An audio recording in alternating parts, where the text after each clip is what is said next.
What's with the slow pedal? Speeders and slow drivers, they're driving me insane. Can we find a middle ground? It's a driving game. Lights on, lights off, they can't make up their mind. Flashing like a rave party, it's a scary sight. Entitled people acting like they own the street, but with their driving skills, they're just causing grief.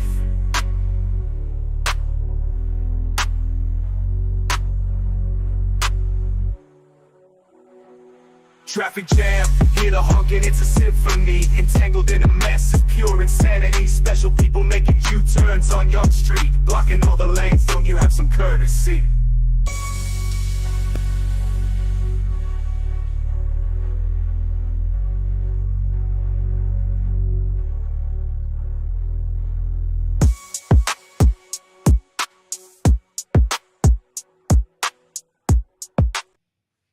That was just to cover up my technical startup stuff.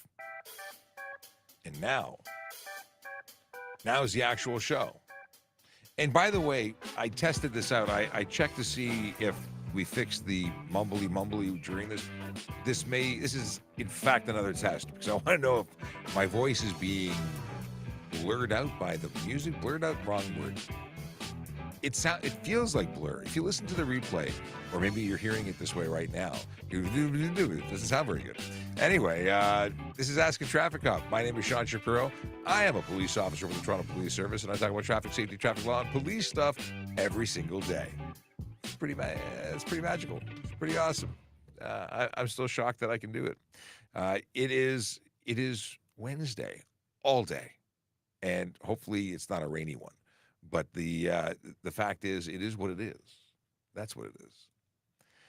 Brandon says, good morning, all in this amazing community. Let's have a fun day. Stay safe. Great message. And I'm just noticing that Xavier jumped in from TikTok, which means TikTok link is working. We actually did a test a little earlier this morning. Around 9 o'clock, I went online testing a multi-camera setup using Ecamm Pro for the live stream through an RTMP tunnel into Restream, which then went to an RTMP tunnel out to TikTok, and it's almost working perfectly. I say almost because it's not working perfectly. It's just better than it could be. No, it could be better than it is, but it's not as good as it could be.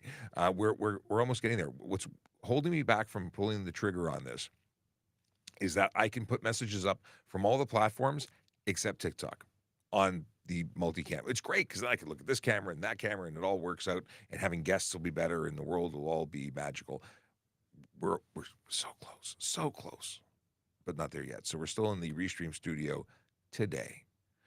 Julie Massey says, good morning, and everyone. Oh, good morning, and everyone out there.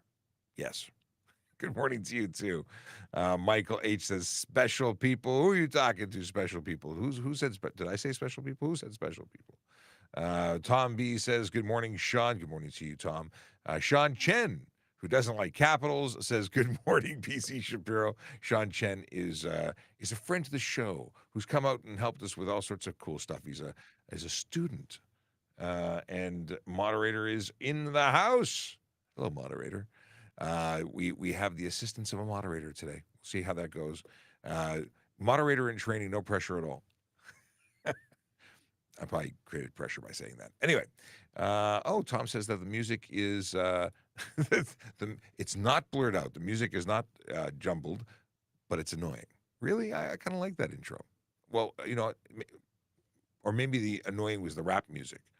That song, I remembered it being better the first time I heard it. Let's see here. Xavier wants to know about my opinion on corrupt officers. I think it's pretty clear, and I think I can easily say that with the agreement of just about everybody, that corrupt officers suck. Yeah, nobody likes a corrupt officer. Police officers are particularly sensitive about people who are wearing our uniform and not good people, like criminals. Corruption, criminal. So, yeah, we hate them. I think hate's an appropriate word. We don't want someone wearing this uniform and hurting or working against the trust and community that we build every day we go out there and put our lives on the line to protect the good people of our cities and communities.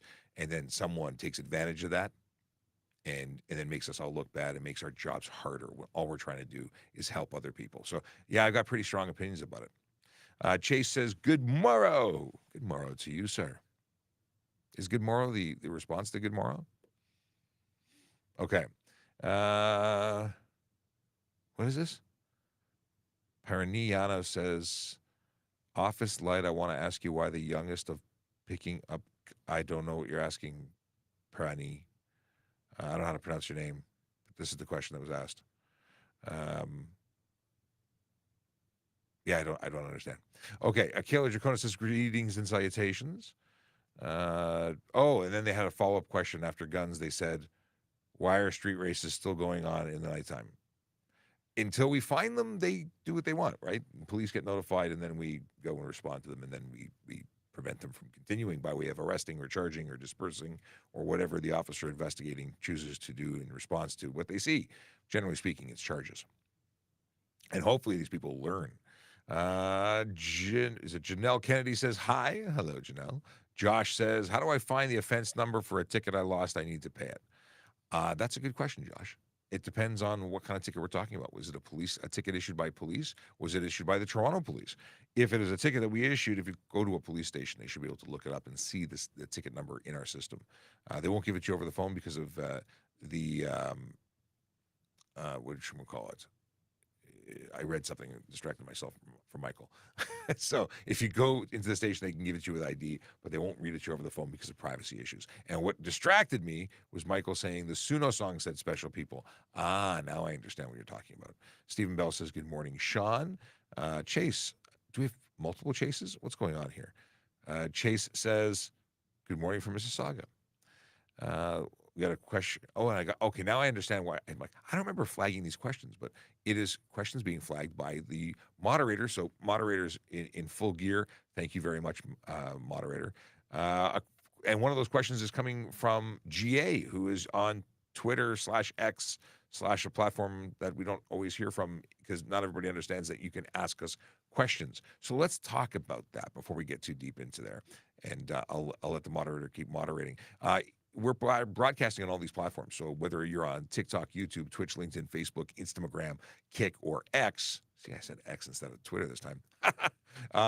Yeah, you can ask us questions. Now, if you're over yonder, the screen that's way off to the side, if I'm looking there, it's because I'm reading the Instagram. And so far, no questions asked there, which is good because that means I didn't miss anybody. Much better experience on every platform other than Instagram. Even Facebook will give you a message integrated into our system so we can put you on screen. So if you're on Instagram, please leave Instagram and come to one of the other platforms. And wherever you are, please like, follow, subscribe, depending on what button is presented to you. It really helps us show the algorithm that we have value, that you're following us, that you're sharing our content. We want to help as many people as possible. Also, I have a secret desire to hit 1 million people, 1 million followers on TikTok, just because personal goals are important. I'd love to be on 1 million followers on all platforms, but one step at a time. We're actually 665,000.2 on TikTok, which is astounding. It's amazing. It's phenomenal. I can't think of any other words to use right now, but it's awesome. Personal goal, 1 million followers. I remember when my personal goal was 17,000, then 50,000, then 100,000. I never imagined we'd ever get this big. And yet we continue to grow all the time. So thank you to all of you who watch and participate, and especially those of you who participate in the live stream, because that's what makes the live stream good. Otherwise, we would just talk about what I had for dinner last night, which wasn't that good or bad. It was just what happened. All right, after the live stream, I download this episode and I upload it to a podcasting platform, formerly known as Anchor, now known as Spotify for podcasters. And it goes up to all these other platforms and many more that aren't on screen, but Apple Podcasts, iHeart Podcasts, and Spotify and other ones. It's changing all the time, right? Sometimes these platforms, let that feel loose for a second. Like Google Podcasts, is Google got out of the podcasting game? I don't get it. Anyway, it's a thing. But you can get this as a replay without burning your data or breaking the law while driving. So you can listen to this if you don't have time to hang out during the live stream itself. You can still get the information. I even listen to it sometimes. I really do. I want to hear and ensure that the sound quality is good, that, there's good flow. So I critique myself, which is something I've never asked. Could you, if you do happen to listen to the podcast, could you leave a review on Apple Podcasts in particular? Because apparently that makes a difference. It's always nice to get a review, but apparently it actually helps ranking and gets more people seeing the show, which is good. All right, or would be good. As many people as possible. The goal is to help people. That's all the goal is. Vision Zero Enforcement Team, that's what I got to talk about next anyway. Vision Zero Enforcement Team are a group of dedicated officers who go out into the city every single day trying to change driver behavior one ticket at a time. They're quite literally finding people who choose to engage in behavior that's serious and needs to be stopped. We're talking about those who drive above the speed limit, and people think, well, that must mean stunt drivers. Well, yes, stunt driving is one of those things. But even if you're doing 5 or 10 over the speed limit, you are putting lives at risk. You are increasing the chances of you becoming involved in a collision, and that means putting lives at risk, and that's not okay. Aggressive driving, obviously. If you're driving like a numpty, you shouldn't be driving, and they are stopping drivers who drive that way and correcting the behavior through tickets. If you're driving distracted, well, you're a piece of work, because those distracted drivers are causing collisions throughout our city and across the planet, really. But we're focused on Toronto. If you are driving with your head on your phone, you're not driving. You're just lucky that you haven't hit anything yet or hurt someone. So the other of the big four is impaired driving, and that's still happening all the time. In fact, I'm just working on some stats to bring you a video that we'll release on Friday talking about how many people we arrested last weekend. We always like to talk about that. We took a little hiatus from it. We're back in the game, reporting on how many people we arrested every weekend.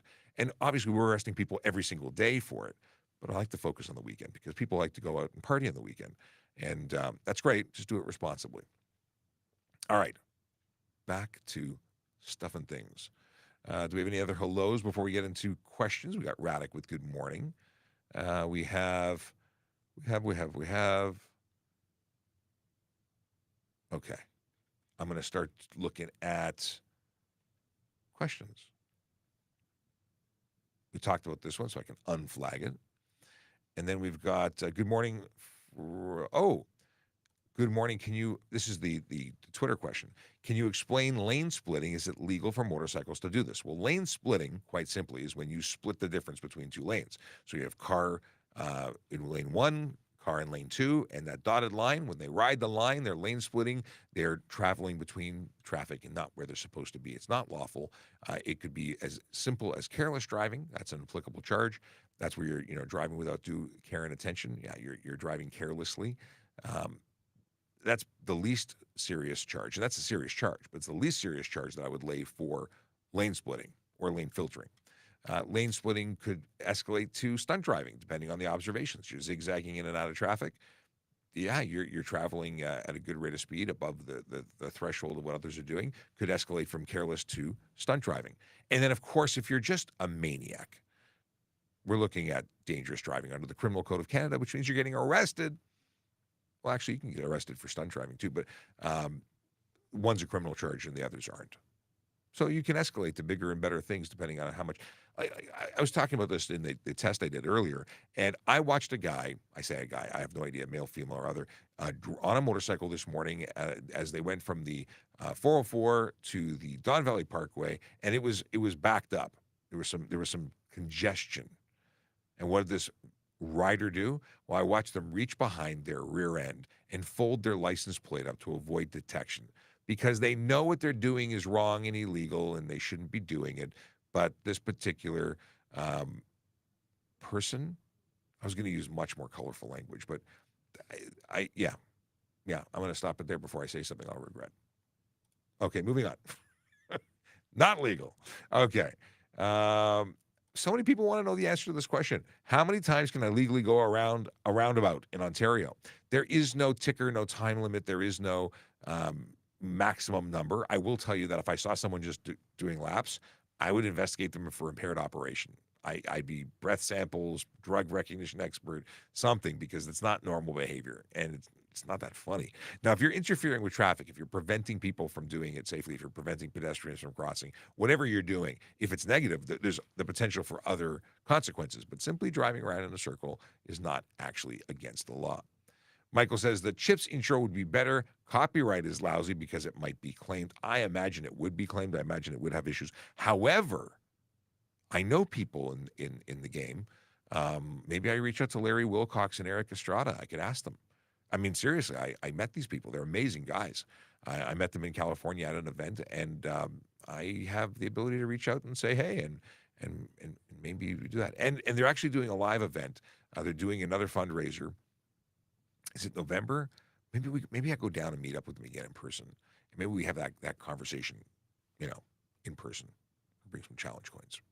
They got a new challenge coin. Anyway, moving on. I think that's a great idea, Michael. Thank you for suggesting it. Chase says, oh, yes. And Chase, thank you again for coming up with amazing, trigger stuff.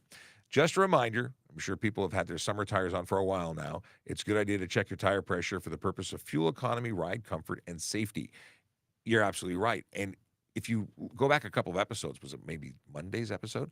I actually created using AI a tire that was melting to the pavement. And I had fully intended to make the discussion of make sure you're not driving on your winter tires anymore.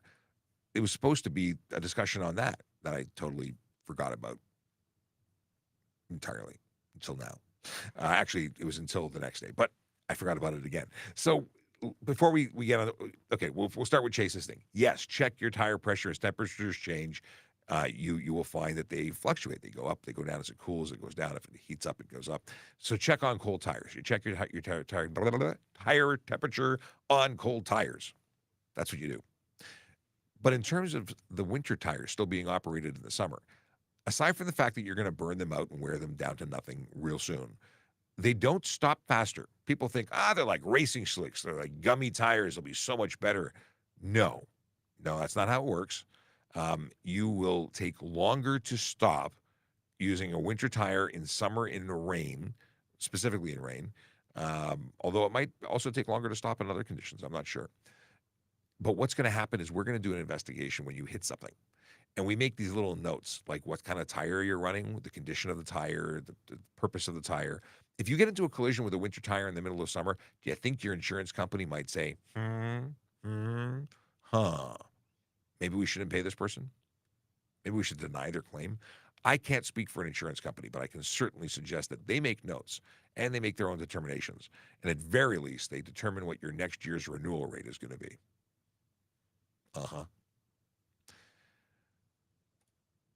Tom says, I think you've done a lot to bring back respect for police. Well done. Love your show every day. Thank you, Tom. I appreciate it. Listen, if I've done positive things for policing, I'm very honored and to have credit for any of that. However, my goal is really to help you, the people who are watching this show. If the byproduct is people say police are good, well, it's not because I'm good that police are good. Police are just good in general. There's bad actors. Just like I've said in previous episodes, there's bad doctors, there's bad lawyers, there's bad clergy, there's bad people. And people put on uniforms and lie to other people, and sometimes they get through the checks that we do to make sure we're hiring only the good people. We do our best, and when we find the bad people, we get rid of the bad people. Just saying. Nick with the Vic and Civic. I like the username.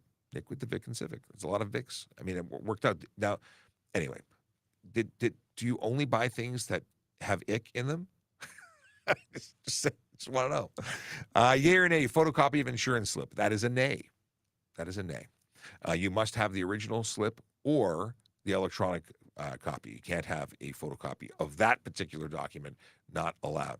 However, you can actually have photocopies of your motor vehicle permit, as long as it's a true copy, both sides. So insurance is original or electronic.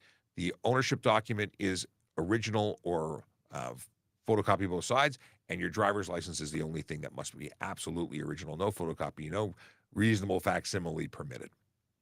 We already said hey to Erratic, so Erratic, I should say. We can keep going. Thank you, moderator, for moderating. I love these check marks that are here all prepared. It's so nice. Appreciate you. Dad joke for later from Michaela Draconis.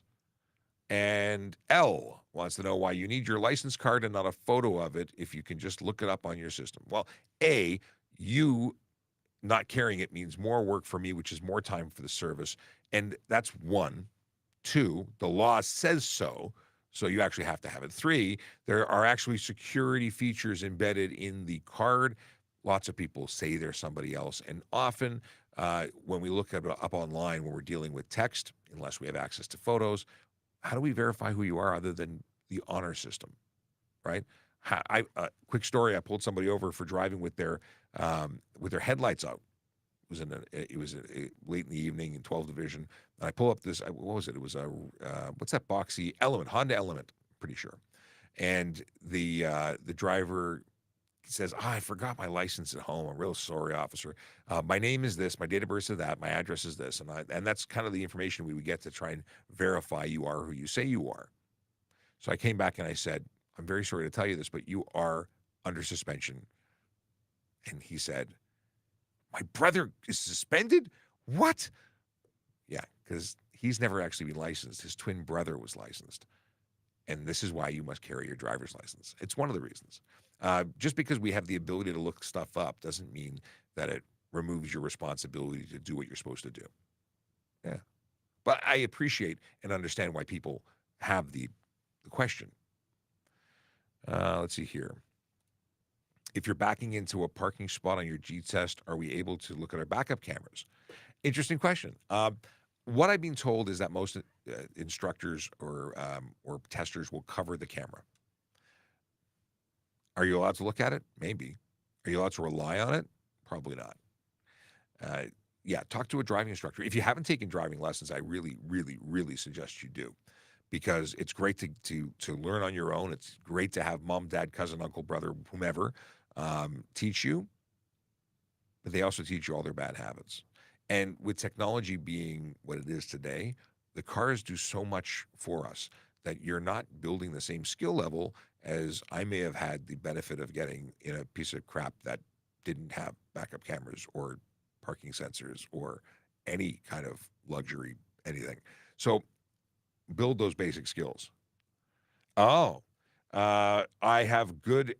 No, that's very. I did not know that about my moderator. Our moderator used to be a driving examiner. You cannot look at the camera, and the examiner will tell them that. There you go. See, there were no backup cameras when I got my license the day I got my 365, which is a learner's permit in prehistoric times, but there was no backup cameras. So I got my 365, and 30 days later I had my full G.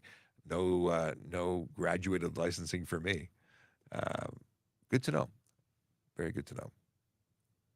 Talked about roundabouts already. Oh, we talked about this already. I didn't understand it then. I still don't understand it now, but we already covered it.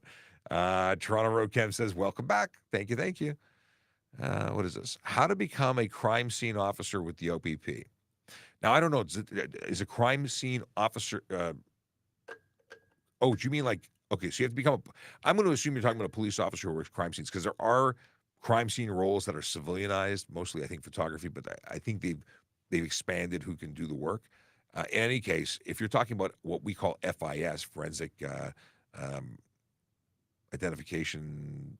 Actually, what does FIS stand for? Oh, my goodness. I'm so used to acronyms, I don't even know the real names anymore. Anyway, our FIS, our forensics unit, they're police officers, but there are some civilians that are in there.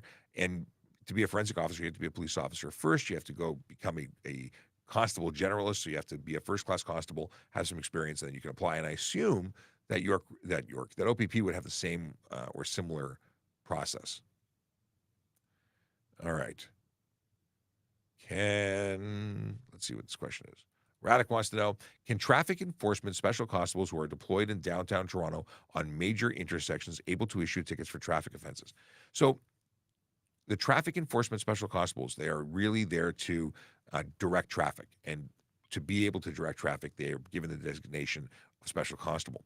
But those are traffic wardens, and they're not enforcement officers. Could the information that they have lead to an officer laying a charge? Yes. But on their own, they don't issue tickets. That I'm aware of, unless things have changed since last I've had a conversation. I don't think that's the case. So at the moment, no, they don't issue tickets. But if you don't listen to them, it's an offense not to listen to them. They have the authority to direct traffic. If you fail to do so and they were to take, your plate and description, police officer could lay the charge after the fact.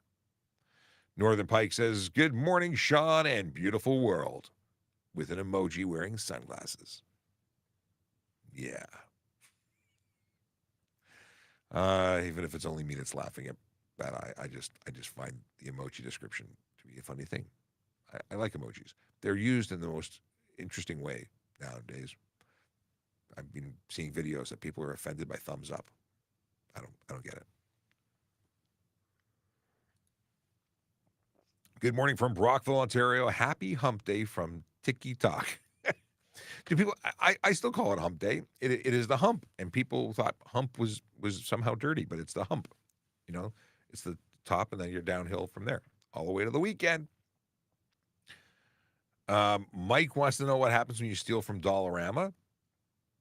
Well, it's theft. You can get charged, depending on the value of the items being stolen, which is you'd probably need a lot to make it over $5,000, but it's still theft. So you could get arrested. No, the what ifs in terms of will you be held in custody or released? You're probably going to be released. But yeah, they're pretty serious about it. I gotta say, I shop at Dollarama, or what I now want to call $5 but it is there's some stuff that I get there that's really cheap. That's a good value. I don't buy food there though. I buy like tin foil stuff. Anyway, what's the point of my story? I keep hearing like security camera 3. People are actually stealing there, and they're actively watching. So I've never been to a call to a Dollarama. Never had to act in the capacity of a police officer at one, but I'm interested to know what they actually get. Stephen Bell says, long time no see with one of the great cops. What are we talking? With me? Who? Or you were saying no sergeant? Sergeant's on vacation. He is not here. But Stephen Bell, good morning to you. Nice to see you. All the way from London, Ontario, I may add. Ryan LeMay. Hopefully I pronounced that correctly. Oh, we talked about that. Oh, no, we didn't talk about this. This is a follow-up to the discussion of lane splitting.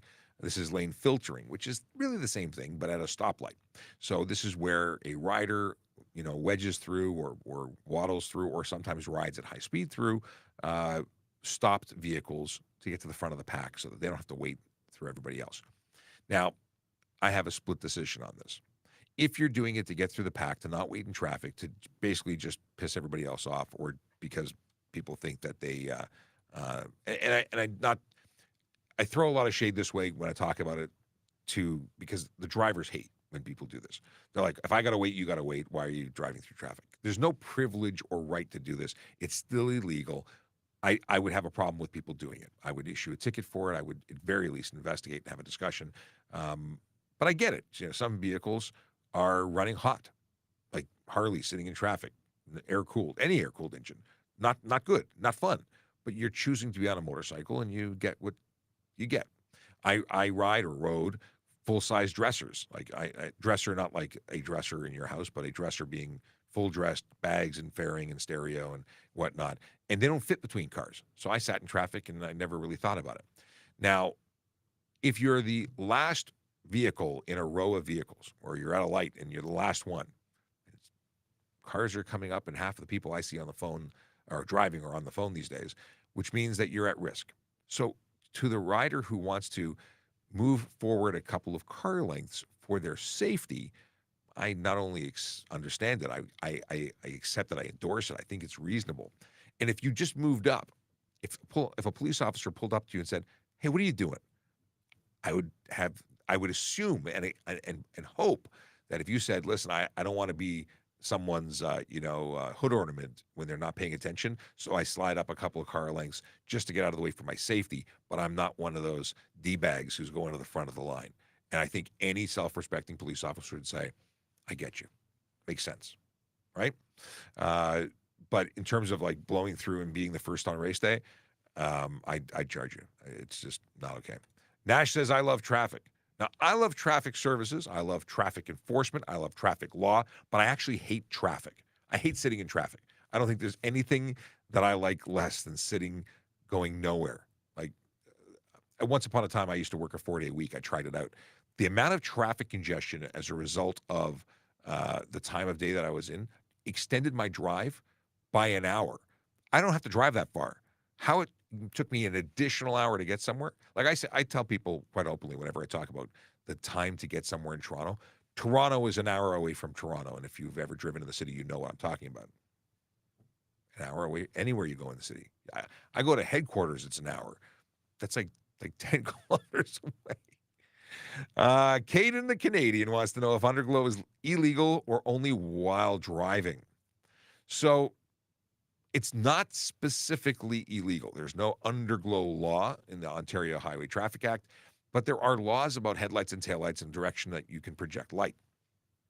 So if you have underglow that is installed in such a way that the bulbs are not visible to anyone standing anywhere around your car, and all you have is the faint glow beneath it, I think that's reflective light.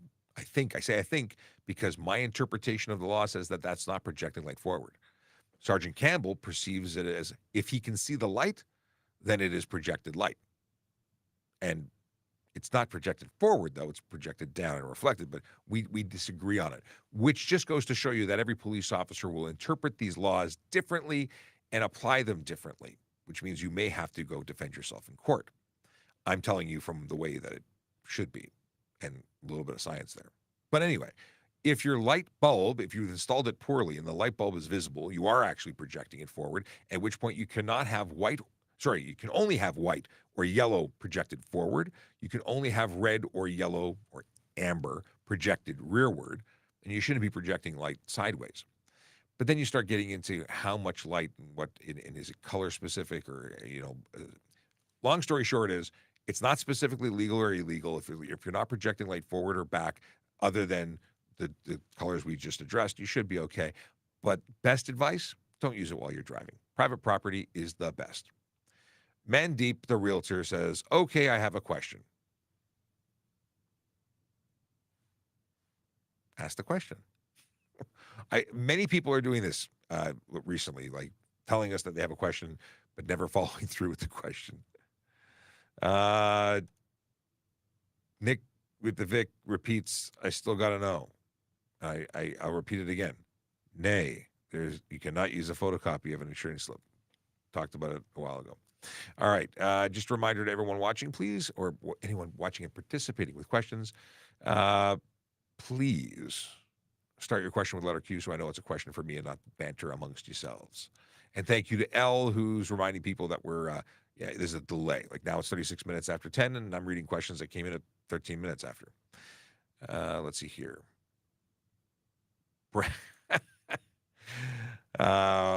Something that Roscoe Pico Train would say, the only police service that has a ticket quotas is in the Hazard County Sheriff's Office. Who watched Dukes of Hazzard? I did. It was a good show.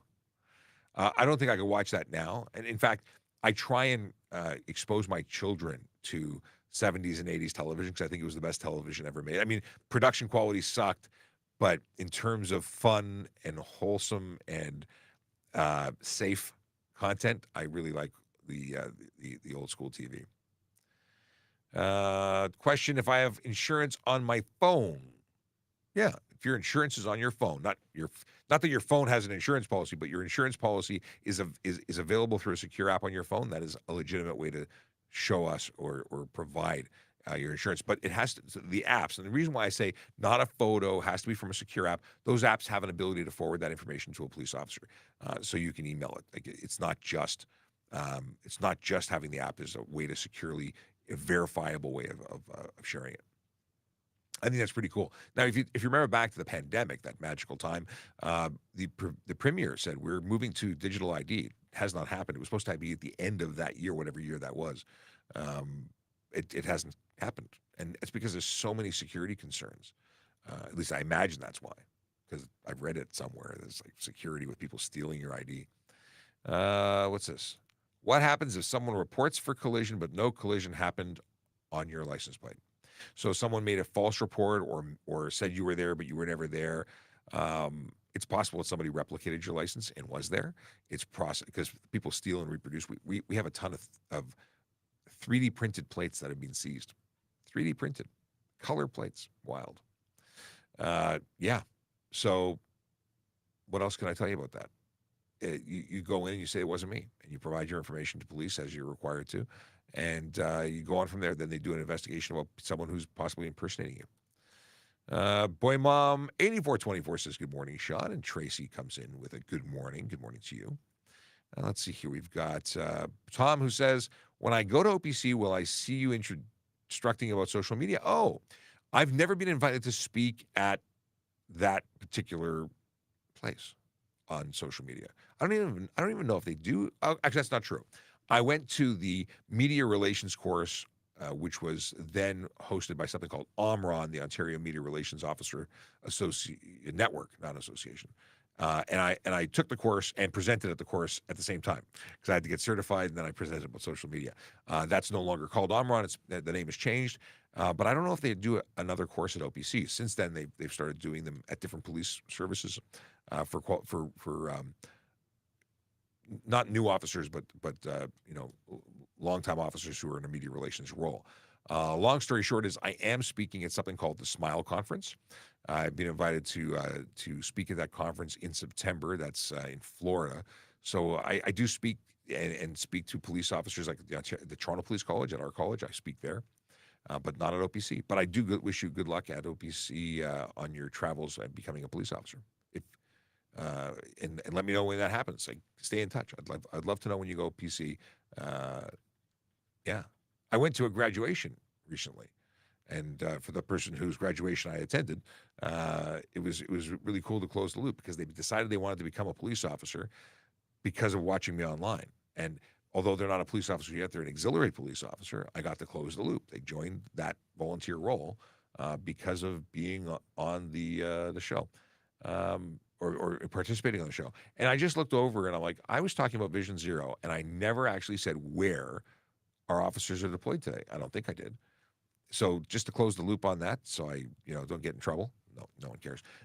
Division Zero is spending time today in 14th Division and 55 Division. Christie, Ossington, Annex, Little Italy, the Beaches, Riverdale, Danforth, East York. Now I said it. Now I can close that window. Yeah, boy, start talking about stuff. Well, you know what I haven't done? I haven't shown anyone what TrafficCop.ca looks like recently.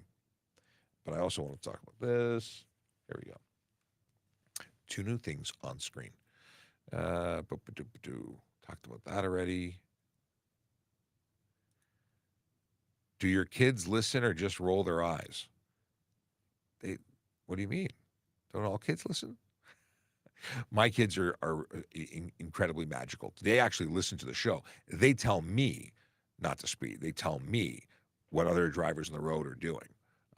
But they also happen to be really good kids, and I'm very lucky. So they listen. I've yet to have an eye roll. I don't think I've had an eye roll.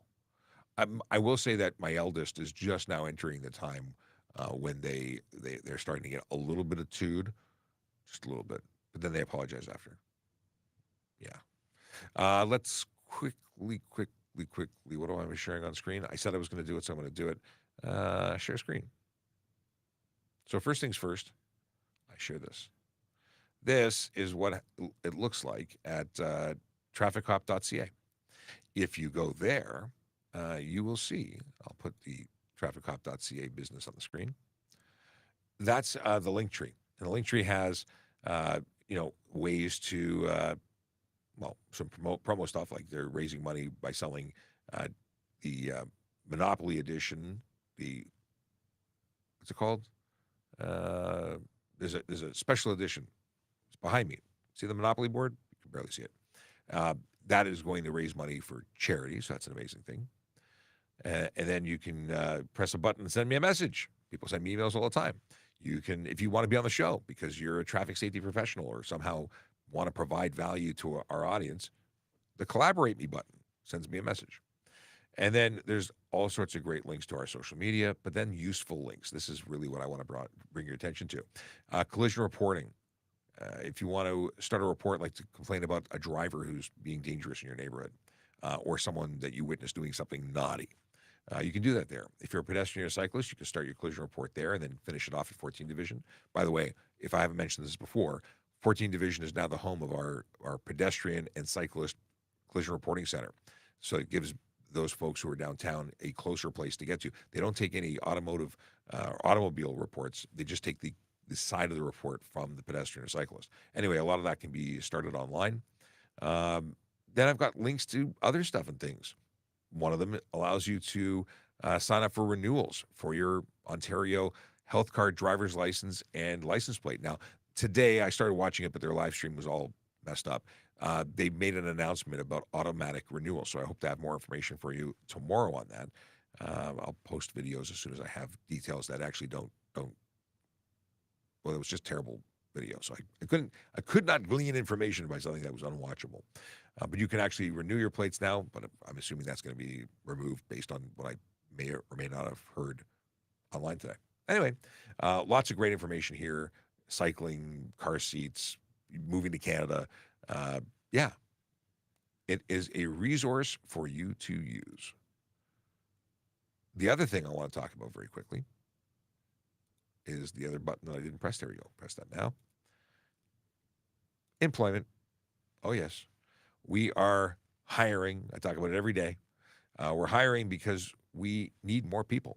We need good people to come out and serve our community.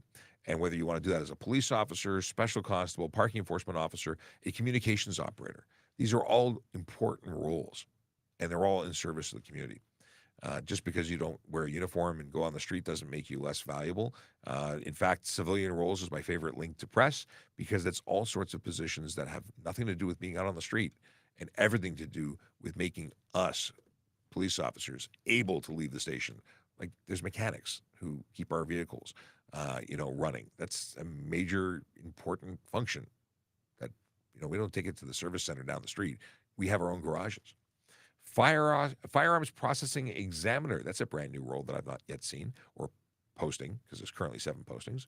Talent acquisition advisor, payroll coordinator, temporary administrative clerk, parking enforcement officer, communications operator, digital team developer. If these don't sound good to you, and you should click in and look at what they involve. Like here's a job that's 61,906 to 7677, 35 hours a week. You've got till July 10th. To apply for this. Look at this. Receive, physically examine, and verify all firearms. This could be a great job for someone. And if it's not a great job for you, it could be a great job for someone you know.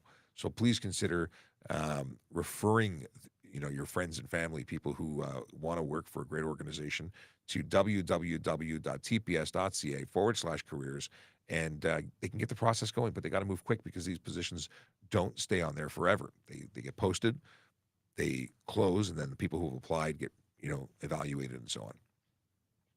Oh, hey, I see Zombie jumped in to the live stream. Welcome. Okay. I can continue down the list of stuff and things to talk about. And I scroll too high. Oh, okay. This is a good question from Toronto Road Cams. If I provide my insurance on my phone, can the officer go through other things on my phone?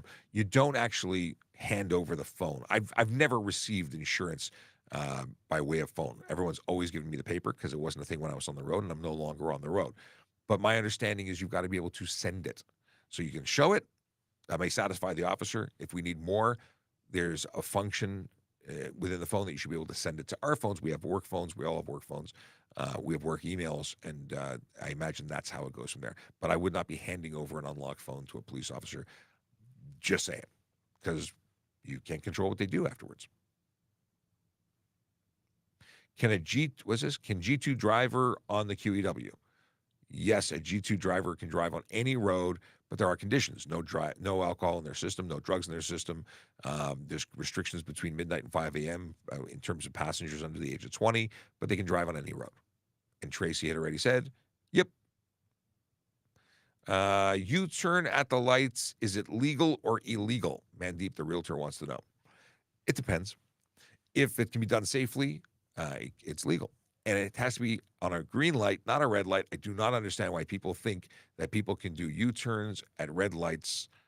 That is proceeding before green or running a red light, depending on what we see. So obviously, we're talking about intersections. Now, most of the intersections have a sign that says U-turn permitted. And those are the ones where that's especially approved. Obviously, you can't do it where there's signs saying no U-turn. But again, green light, not on a red light. I don't understand why people do that. Let's see here. These Lashes says, good morning. Good morning to you. Oh, a lot of bikers are hiding their license plate. What are you going to say to this people? Well, we have a lot of bikers who don't even have license plates. We have a lot of bikers who are uninsured and unlicensed and are basically D-bags, and they're out there all over the place doing what they want until they get caught or they crash. I just said what I would say to them. I mean, I've charged many motorcycle riders, and I am a motorcyclist. I like motorcycles. I appreciate the sport. I don't like the people who make riders look bad, and that's a lot of them right now. What is this? Regan Harris says, number 3, I tried paying it online, but I can't even pay without putting a court date. Any advice? Well, you don't put a court date if you are, oh, I see what you're saying. Online, you can book a trial date. There are services that may be able to pay that, but I think you have to go to the courthouse in order to pay it. I don't think you can pay online. Like that's, I wonder, this is without, have you, okay, let's back it up. Paying online might be possible if you've been found guilty and you have a payment slip. But if you have just received the ticket and you want to pay, you can pay at any bank. So if you got the ticket, you want to just pay it off, I believe you can go to any bank and pay it. But if in terms of paying the ticket that online, but you haven't gone to court, I don't think you can do that. Parking, I think you can do it through a third-party service. Boom, boom, boom. Woody Loeb says, my aunt is a cop. She pulled someone over for that, but I couldn't find a ticket for it. For what? Unfortunately, without the context of knowing what you're talking about, and that was at 10:17, so it's a little while ago. I don't know what you were talking about. We talked about this already. J.C. Delos Reyes, how you doing? Long time no talk. Hope you're doing well. Are you in Mexico or are you in Ontario? Either way, I'm happy to hear from you. Hope you're doing well. Let's do breakfast soon. Okay. We talked about this. DCB75 says, check your lug nut tightness. You know what? After you change tires, most companies will say after about 100 kilometers, come back in. We're going to do a test to make sure that we, they check the tightness. What is it called? What is it? I have the tools. I can't think of what it's called right now. It's bugging me. What is it called? What is the tool called? You set the weight, 150 pounds. I think that's what it is in the F-150. Also, I saw the F-150 has some recalls. Tension. What the frick? Hold on a second. This is bugging me like beyond words. How to...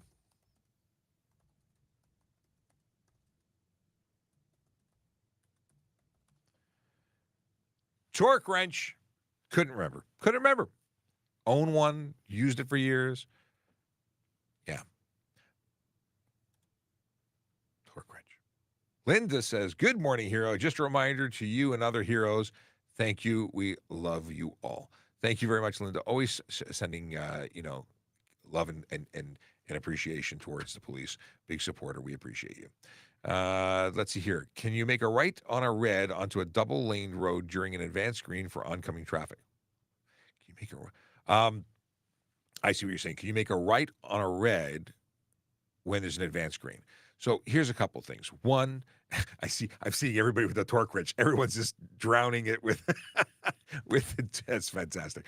So back to DC8. The deal is that the advanced green has to be, they're entitled to make their turns. They have priority.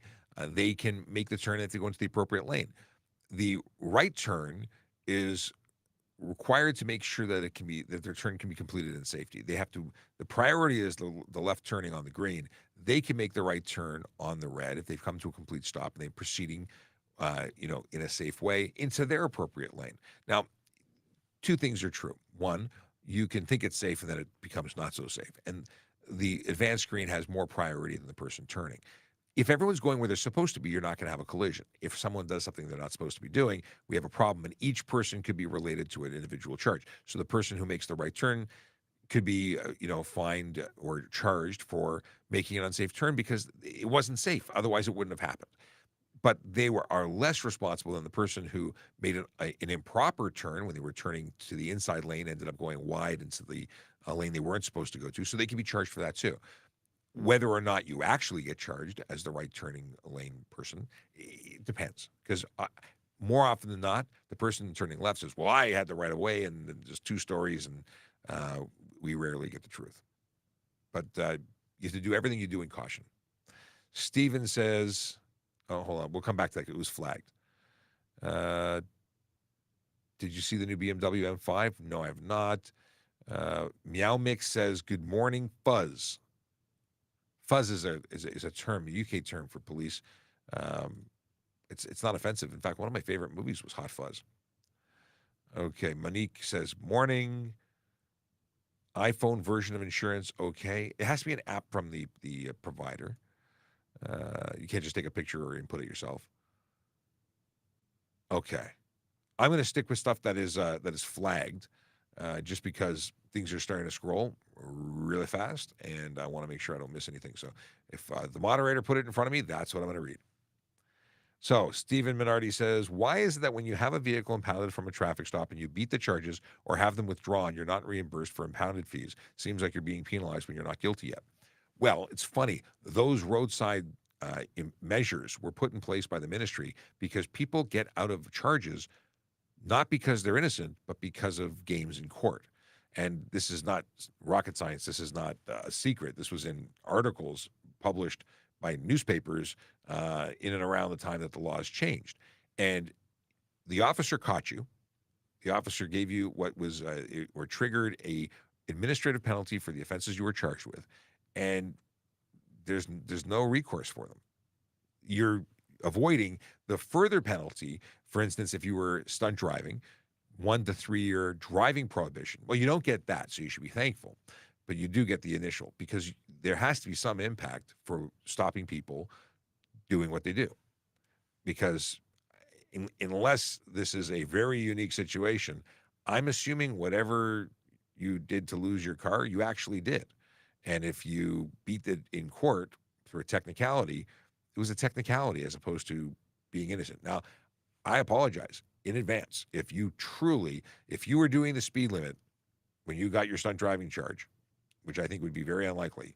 Well, then you can go ahead and try and sue for it or whatever you got to do and produce supporting evidence for why you think you need to get what you get.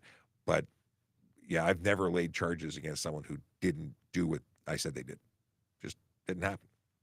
So, yeah, administrative penalties to avoid people from just abusing the system and getting away with, driving like maniacs.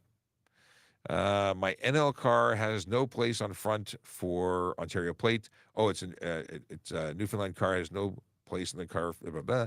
Can I put it in front windshield until I can attach it? Well, you can do that, but it's not legal. You still get a $110 ticket for displaying it in the front, and it becomes a projectile in the event of a collision. So get a tow hook adapter. Just go directly to the store and buy a tow hook adapter, or put zip ties and put it on your grill. But there is absolutely no excuse and no alternative to putting it in the front of the vehicle, not halfway through behind glass, on the front bumper, front grill, front somewhere. But you at least have an excuse. Your vehicle shipped without that because you didn't require one where you came from. But it's not an excuse.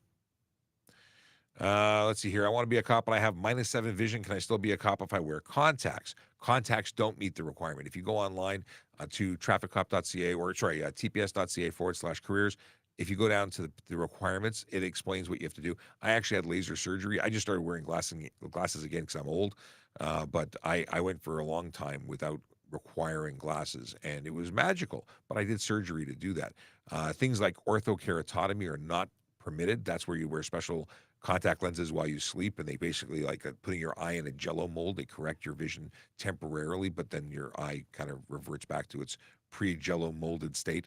And and I don't even know how much correction you can get with -7, because -7 doesn't mean anything to me. But if you're really serious about it, get it. You can get it taken care of. If you don't want to change your vision, become a court officer, become a special constable. Actually, as a court officer, you didn't have to have perfect vision.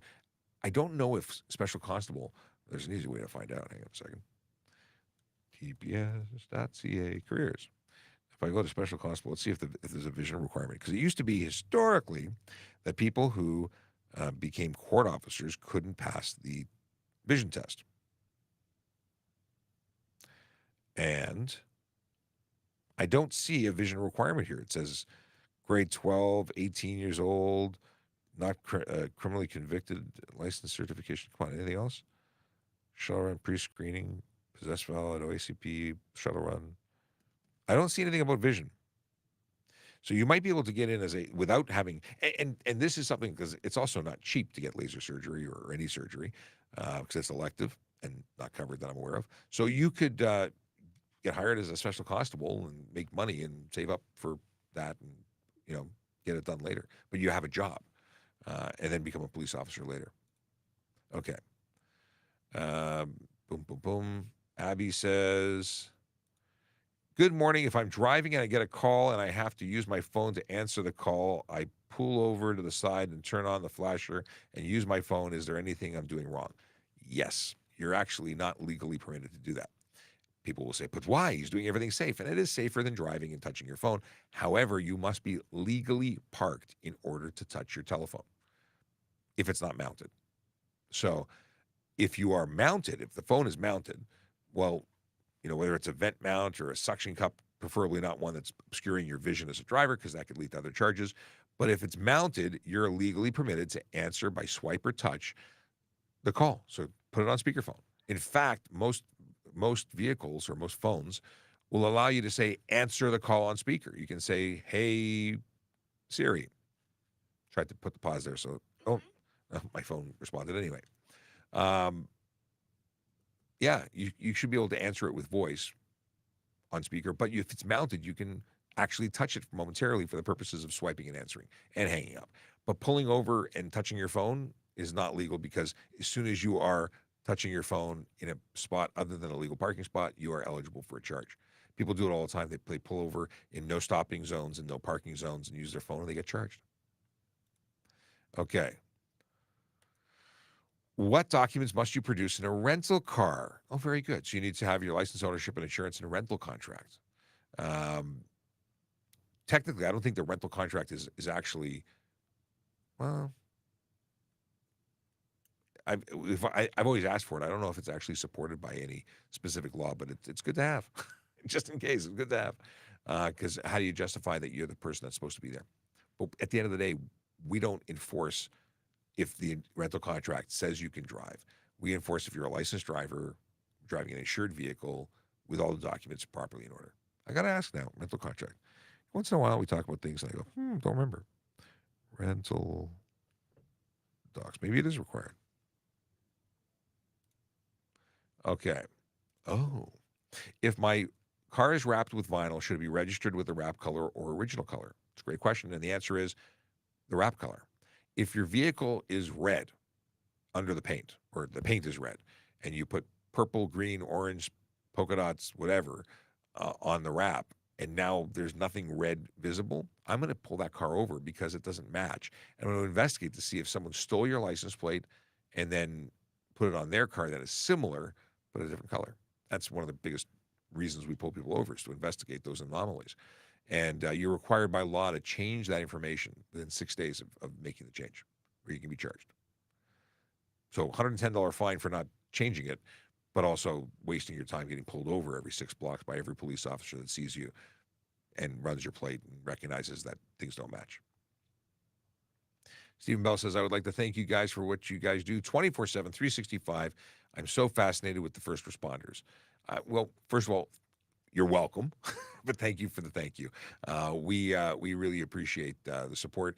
We are here to help people. Police are just people helping people. That's what we do. And that's what we signed up for. Is it an HTA infraction turning left on a red? We're physically in the intersection at the time. Oh, if you enter the intersection on a green and it turns red, you are legally required to clear that intersection. In fact, if you don't clear the intersection, you could be eligible for a ticket.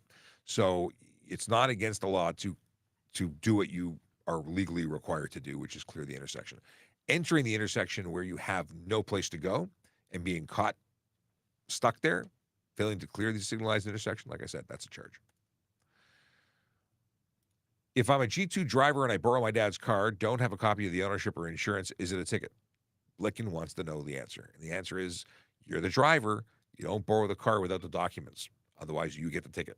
So if you are stopped in your dad's car, you don't have a copy of the ownership, ticket $110, and you don't have a copy of the insurance, $65.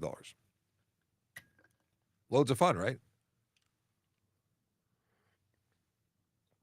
Before you borrow a car, ask for those documents. Take a photocopy. Keep it with you. I always say don't leave anything in your car. Certainly don't keep your originals in the car. I leave nothing in my car because I don't want someone to break in and know where I live.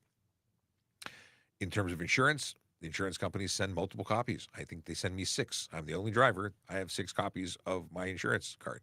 So it lives in my wallet. I never leave without it. Can you drive someone else's car if you're not on the insurance? Depends. I mean, yes, legally, police pull you over, license, ownership, and insurance. As long as you provide those documents, you're okay. As long as you're a licensed driver for that class of vehicle, you're legal. But if you get into a collision and you're not on their insurance or you're someone who's specifically prohibited from being insured on that vehicle because they can say, okay, Ruby can drive, but nobody else can drive that car because everyone's under the age of 25 in that house and no one under the age of 25 can drive. So that means that if you loan it to someone under the age of 25, they would likely deny the claim because you violated the contract of coverage. There you go. But otherwise, you can borrow someone else's car. You just have to have their insurance documents, all their documents. If my mom goes to pick up my daughter but doesn't have a car seat, can she just buckle her up? No. If your child requires a child safety restraint, it's to keep them safe in the event of a collision because they could die if the child's not secured properly. I'm a certified child safety restraint technician, CPS, child passenger safety technician. I don't even know what my own designation is. But yeah, bad things happen. Depending on the age, really, really, really bad things happen. At a certain age, you need rear facing. All the things you should know already as a parent with a child that goes in a car. But absolutely, I charge people with children or used to charge people with children in the car all the time. I had somebody pull up to me. I was working a traffic point at Pride, and half the people were looking to meet Justin Trudeau. I don't know why people were asking me where Justin Trudeau was, but everyone was asking me where Trudeau was. And then one guy pulls up, not looking for Trudeau, looking for directions, and he had like 6 children in the back seat. 6 children, no car seats, all requiring some level of safety restraint in addition to the seatbelt. Like there was either there was a couple of children who needed boosters and a couple that needed forward facing, and he could not leave, and he got charged for every child. Yeah, grandmas are not exempt. Buses, taxis, they are. So your mother could go pick up your daughter in a taxi, not an Uber. Uber's not exempt. Let's see here. Diana wants to know what the steps are after a car collision from minor to major damage. That's a reasonable and good question that we've not talked about in a while. First off, there's directions as to what to do. Actually, maybe we pull that on screen. Let's do that. Let me pull up the website because it's so much easier to go through and talk to these points. Let's see here. TrafficCop.ca. I have a link. I want to make sure I have a link. So TrafficCop.ca. And you go to collision reporting. Let's pull it up on screen. Oh, I got to press one more button. There's the button pressed. So collision reporting. If the total damage amongst all vehicles are under $2,000, which is, they've talked about changing it to $5,000, but right now it's $2,000, then a report isn't required. You have to exchange information with all parties, but that's it. Now, unless there's criminality, impaired driving, lack of insurance or license or things like that. But here's what it says. Excuse me. When will police attend a collision? If it involves a fatality, which I think is pretty basic. I think everyone figured that one out. If the collision involves a serious personal injury where the person is transported to a hospital by ambulance, then we will attend and do the report there. Criminal activity, impaired driving, stolen vehicle assault, also, I think, fairly obvious.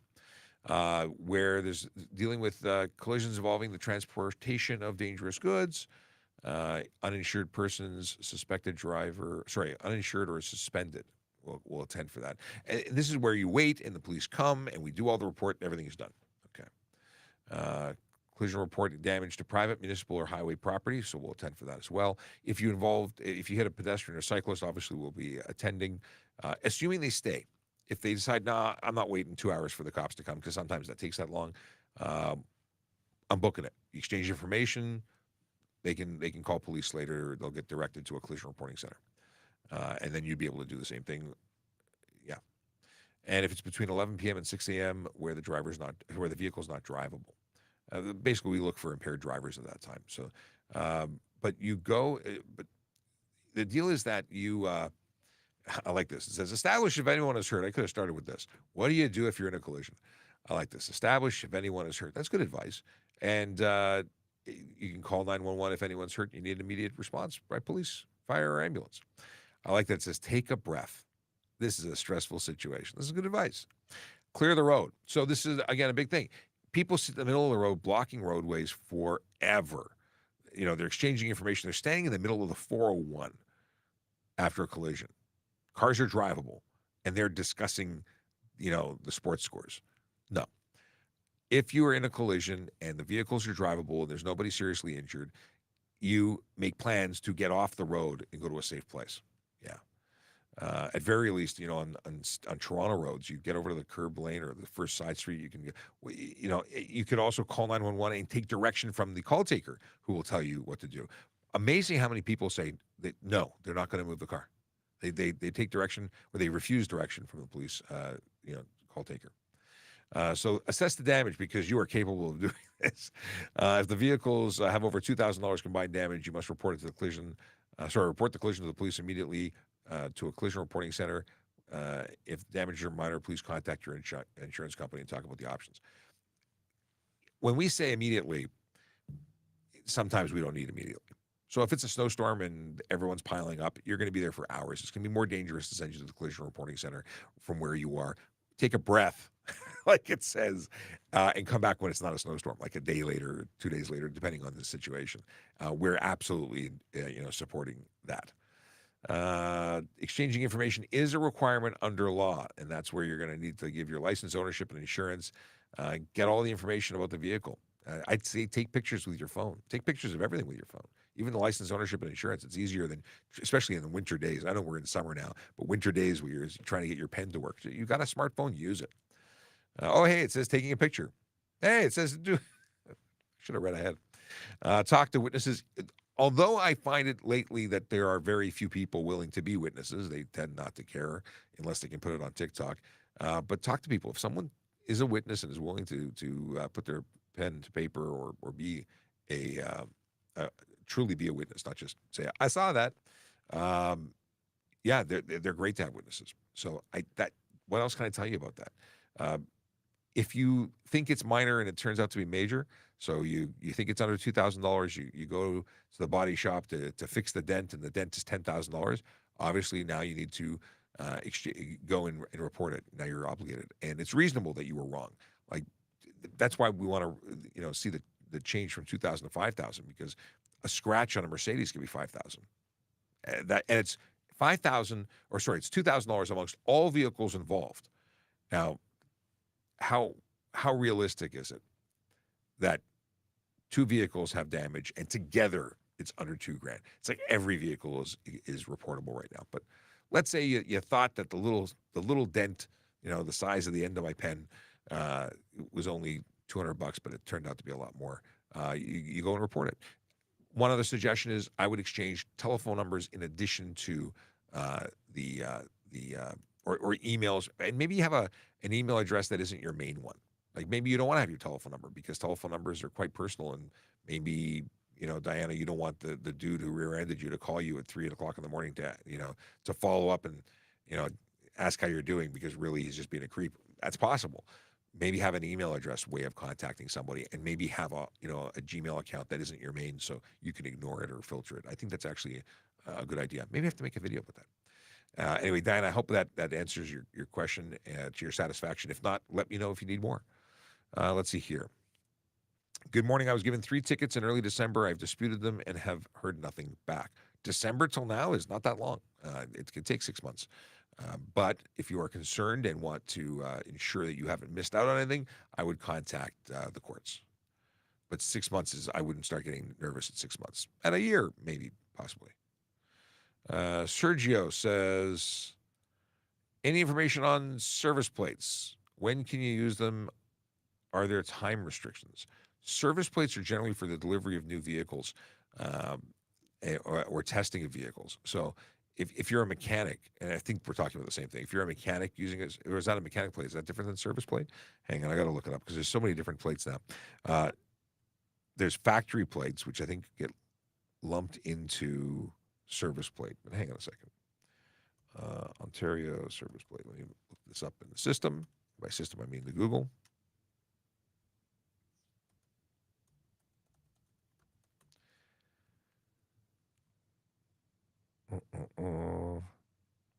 Now I want to talk to one of our guys down in the commercial motor vehicle section. I don't have a lot of experience or dealing with them. Mechanics plates, which I want to say is the same thing. I've laid a bunch of charges on people who were like test driving customers' vehicles in the club district. They weren't allowed to do that. But Sergio, do me a favor. Go to TrafficCop.ca. Use the send me a message tab. Send me an email. That way I have your email address. I can just email you back. It's TrafficCop.ca, and I will get back to you. What is this? Sometime people putting high beam in HOV lane and forcing you to do speeding. What should we do? Well, nobody is forcing you to speed. You choose to speed because someone high beams you. I think that they should take some yoga classes and chill out, because I don't speed because someone wants me to. I don't speed because someone high beams me. I don't speed. So if I'm in the HOV lane, it's not a passing lane. It's the high occupancy vehicle lane, allowing me to move faster than slow moving traffic that is, congested because they only have one person in their car and you have 2. So they can sit and spin. Like, I don't go faster, and you shouldn't either. And if the person who's trying to get you to go faster is being aggressive, then they're responsible for what they're doing. But don't get bullied. Don't get bullied on the road. Is it illegal to drive down the highway or any road with your 4-ways on?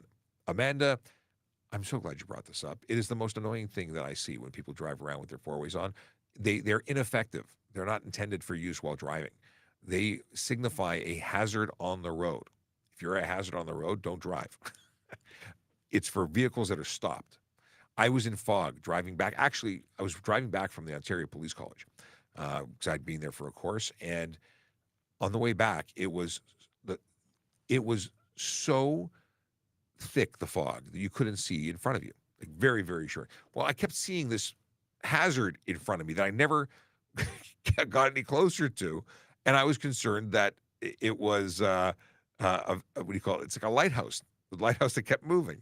It made no sense. If you're traveling slowly, you can see what you can see. You have to adjust your speed to what you can see. Can't drive faster than you can see.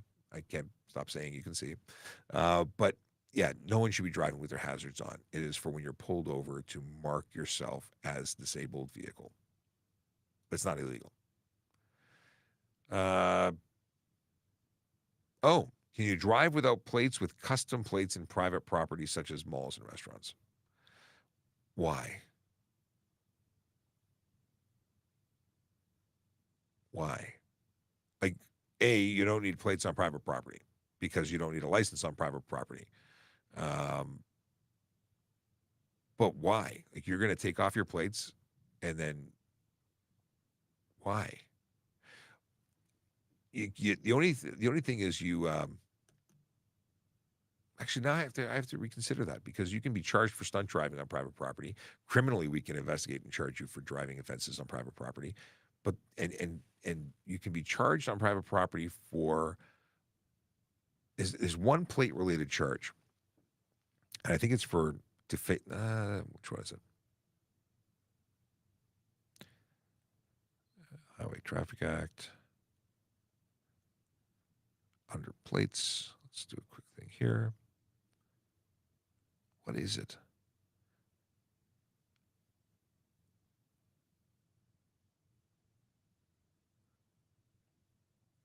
Is it confused identity?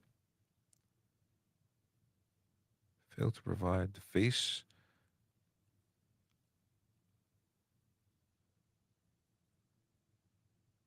Is it the I can't think of what it is. But there is a plate-related thing. So taking it off, confused identity of plate. No number other than the number upon the number plate furnished by the ministry shall be exposed to any part of the motor vehicle or trailer.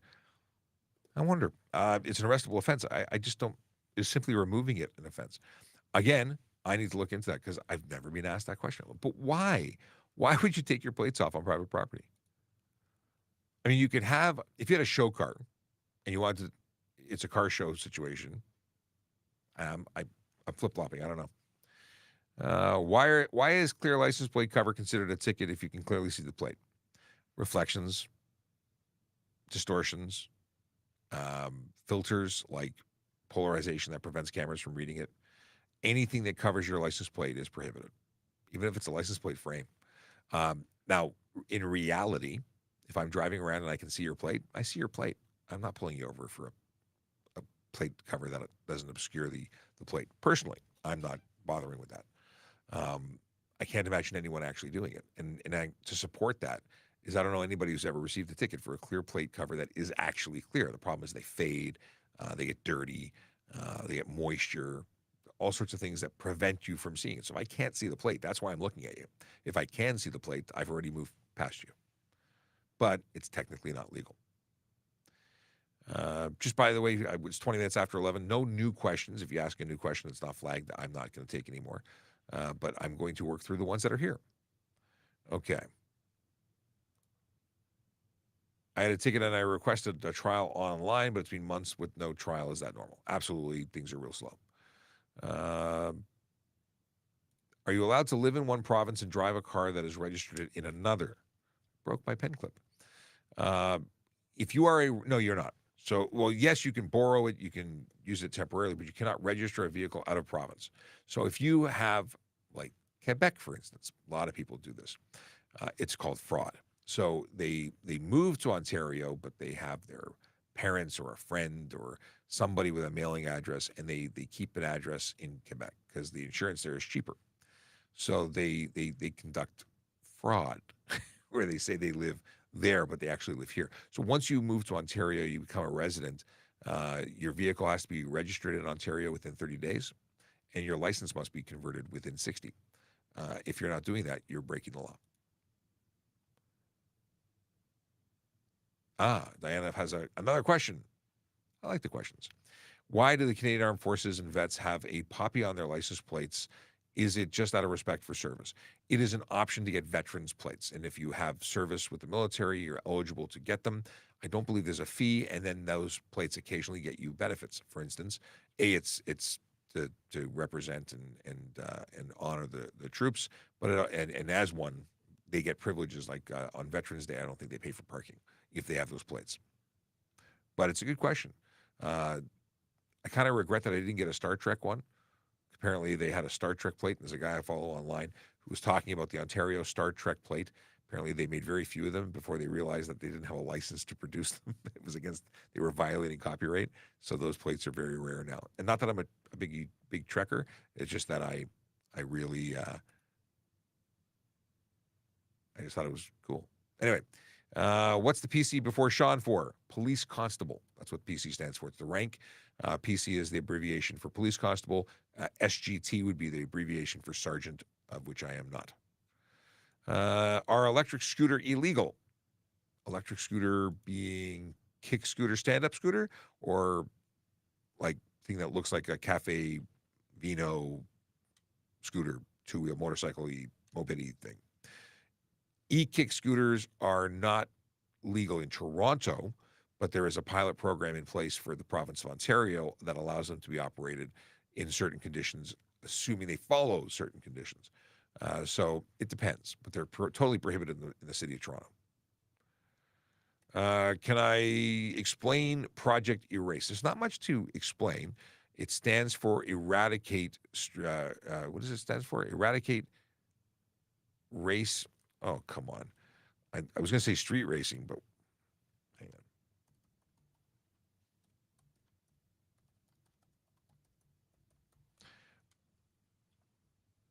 on. No. Erase project. No. There's a lot of people using this. Come on.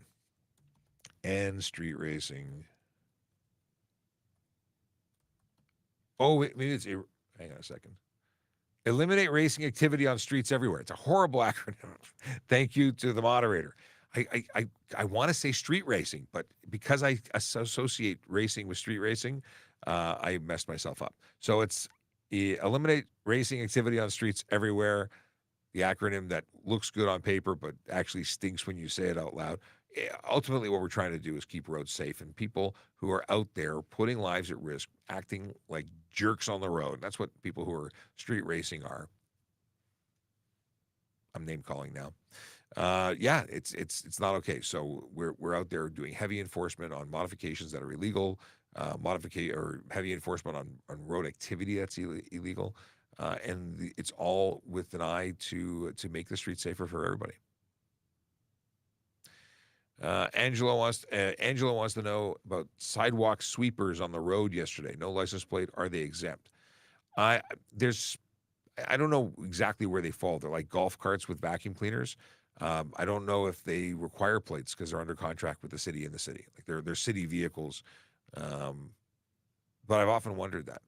I see them. I know they're allowed to be there. I don't know how they're allowed to be there, but I don't think they qualify or require for license plates because I don't think they meet motor vehicle status for whatever reason.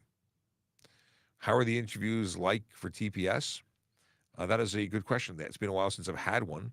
They used to be behavioral events, and I don't know what the current process is. My best suggestion to you would be to contact a recruiter and walk through with that. They want to basically find out who you are and what you're about. So the questions are going to be, talking about a time in your life when you dealt with some stuff and things, and how did you respond? But I don't know how the current system is. Are resonator mods allowed? It doesn't make the car louder. It just makes it sound more beefy. You're required to have a resonator. It's part of your muffler and exhaust system. So if you take it out, you don't have it anymore. It may make it noisier. You say it changes the sound, but it actually does change the sound in a negative way, even if you don't agree. And apparently they're required. So is that the biggest thing you could do or the worst thing you could do? Probably not, but could wind you up getting a ticket. Can you pass on a solid yellow if it's safe? There's no law in Ontario about crossing lines, so you could, in fact, do that. But if you caused a collision, you'd be entirely responsible. Oh, I have a trip to Michigan coming up. Can I drive in Michigan with an Ontario G1 license? So technically, you can't drive in anywhere with a G1 license because it's not a license. It's a learner's permit. You have to be supervised by a qualified G-class driver. Now, Michigan, I called Michigan state troopers to discuss this because technically speaking, a G1 is not transferable nor eligible for use outside of the province of Ontario. But they are not sure. My suggestion is you're a noob driver, you're learning. Driving cross-country is not the time to learn. Driving into Michigan is definitely not the time to learn. It is a different world driving in Michigan. I'm going to Michigan soon too. But the deal is it's likely not eligible, despite the confusion of the officer I was speaking with for the investigation. So if you were to move out of province with a G1, you would have to apply for the learner's permit of that location. It's not intended for you. It's not transferable. So I would say err on the side of caution. Don't drive outside of the province of Ontario. What is this? If someone is under the influence, are they allowed to rest in the vehicle if they leave the keys in the trunk? Well, if they have access to those keys, then no, because what's to stop them from popping the trunk door and getting out of the trunk? You don't show the intention to drive, but the problem is you can change your mind and have the intent later whilst still drunk. I've had people who drank, went home, woke up the next day, got in the car, drove, rear-ended someone, and then I arrested them for impaired driving after having slept all night. So what does it change if you have the keys in the trunk and then wake up and say, I'm going to go drive now? You would absolutely get arrested. Can I bring my grandpa's car from the U.S. and drive in Ontario? Is there any catch with it? Yes, there is. So if you are driving the vehicle here and you are not importing it legally, the RCMP, and by as an extension, the police service investigating, can seize that car for failing to import it properly, paying duties and taxes. I have done this a number of times in my career where I've dealt with a vehicle that was clearly inside the country and being driven by someone who is not. So an American car must be driven by an American person, American driver. A Canadian cannot, according to the RCMP and the discussions I've had, as it's all flowing back to me, you can't drive an American car in Canada. You can rent an American car in America, but you cannot take an American person's car or an American plated car and drive it in Ontario because you're violating that import taxes. So, quick story is I investigated a collision involving a gentleman who's driving a BMW X5, and they were trying to make a left turn out of a gas station on Jane Street, and someone hit them, destroyed the car. Florida plates on the car, and in the investigation, he's got an Ontario license. So we look it up, or I look it up because I'm alone. I don't know why I say we. And I find that he's got a letter from his daughter in Florida saying this car belongs to me. I've given permissions for my father to use this vehicle in Ontario. It was like 2 years old, the notarized document, and called the RCMP. Found out when the vehicle entered the country, and the vehicle was seized, impounded, and they emailed me many moons later to tell me the consequences. So aside from the fact that they had two options. One, pay for the towing for the vehicle to be towed to the U.S. border and pay like a $50,000 fine, or pay the duties and taxes and pay a reduced fine and import the vehicle legally. It was a big deal. But they are very serious about that. So there's the catch with it. You cannot do what you want to do. Can I use my Sudanese driving license when I come to Toronto? Are you moving? Are you visiting? What's the story? I don't know if license from Sudan is acceptable, to be quite honest. I can tell you that, and I'm about to do the same thing, is if you go to TrafficCop.ca, did I not spell that right? Why is it not going? Try it on this one. Oh, it's already here.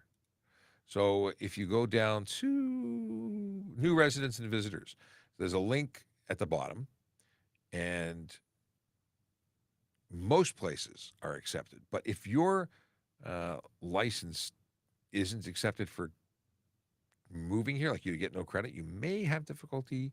Many, I should say, places are accepted, but not all. And you should check in advance and possibly get an international driving permit if your license is not in English. That's another issue. Now, if you're moving here, that's a different story entirely, because many places are not accepted, in terms of what you can convert to. If you come from the UK, you hand us your license, you get an Ontario license. Not everywhere is like that. Okay. What is this?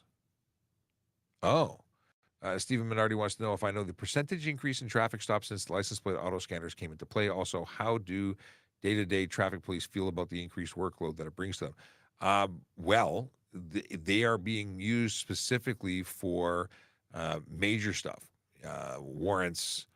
They're looking for suspended drivers. It's not for everyday stuff. We're not stopping everybody with an expired license. It would be overwhelming. I don't have any stats as to how many more, but there's a lot of people getting stopped for, not necessarily because of the automatic license plate readers, but because of the fact that our officers are diligent, working hard to do it. I don't have any stats though. What is this? For how long will I still be positive for breathalyzer after I drink alcohol? It's totally different for everybody. It depends on how much alcohol. It takes however much time it takes to get the alcohol out of your system. So you can't say it's like 10 minutes. It's not a specific number. It's different for every single person, and it depends. Okay.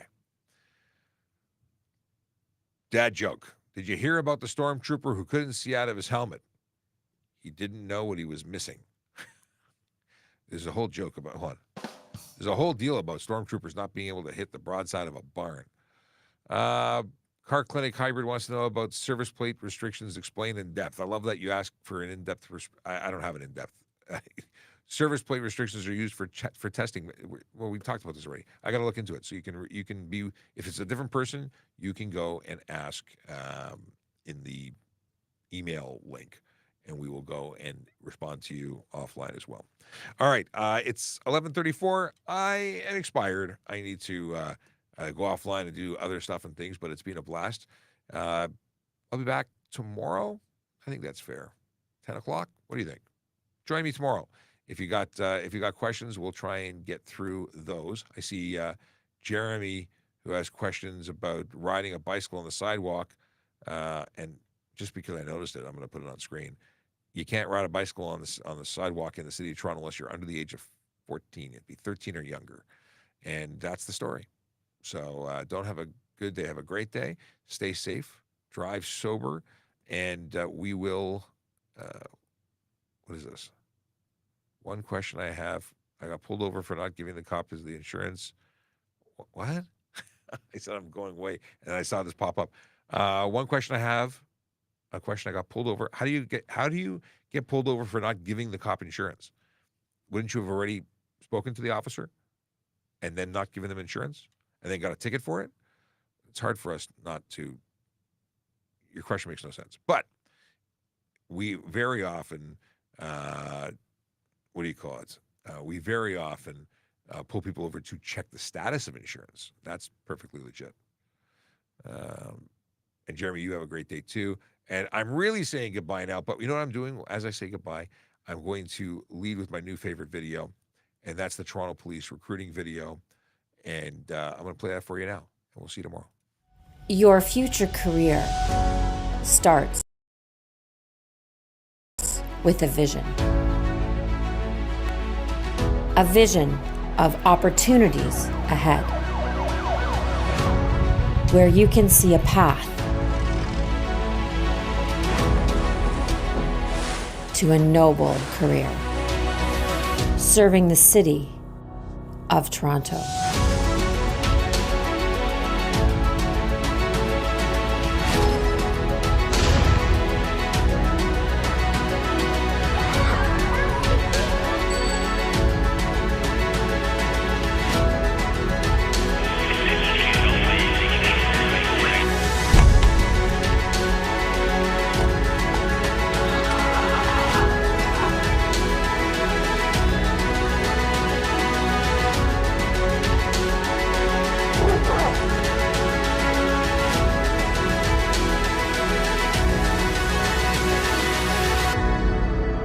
Where do you see yourself?